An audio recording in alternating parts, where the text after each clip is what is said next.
July 1, 2024. Monday of the 13th week in Ordinary Time. A reading from the book of Prophet Amos. Thus says the Lord, for 3 transgressions of Israel, and for 4, I will not revoke the punishment, because they sell the righteous for silver, and the needy for a pair of sandals, those who trample the head of the poor into the dust of the earth and turn aside the way of the afflicted. A man and his father go into the same girl, so that my holy name is profaned. They lay themselves down beside every altar on garments taken in pledge, and in the house of their God they drink the wine of those who have been fined. Yet it was I who destroyed the Amorite before them, whose height was like the height of the cedars and who was as strong as the oaks. I destroyed his fruit above and his roots beneath. Also it was I who brought you up out of the land of Egypt and led you for 40 years in the wilderness, to possess the land of the Amorite. Behold, I will press you down in your place, as a cart full of sheaves presses down.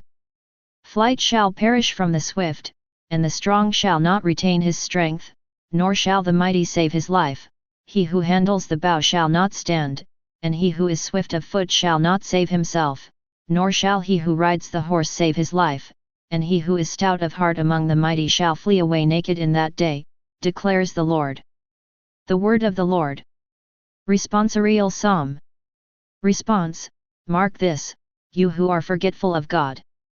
How can you recite my commandments and take my covenant on your lips? You who despise correction, and cast my words behind you. Mark this, you who are forgetful of God. You who see a thief and befriend him. Who throw in your lot with adulterers. Who unbridle your mouth for evil, and yoke your tongue to deceit. You who sit and malign your own brother, and slander your own mother's son? Mark this, you who are forgetful of God. You do this, and should I keep silence? Do you think that I am like you? I accuse you, lay the charge before you. Mark this, you who are forgetful of God. Mark this, you who are forgetful of God. Lest I seize you and none can deliver you. A sacrifice of praise gives me honor, and to one whose way is blameless, I will show the salvation of God. Mark this, you who are forgetful of God. Alleluia, alleluia. Today, harden not your hearts, but listen to the voice of the Lord. Alleluia. A reading from the Holy Gospel according to Saint Matthew. At that time, when Jesus saw a crowd around him, he gave orders to go over to the other side. And a scribe came up and said to him, Teacher, I will follow you wherever you go. And Jesus said to him, Foxes have holes, and birds of the air have nests, but the Son of Man has nowhere to lay his head. Another of the disciples said to him, Lord, let me first go and bury my father. And Jesus said to him, Follow me, and leave the dead to bury their own dead. The Gospel of the Lord. Reflection. 13th week in Ordinary Time.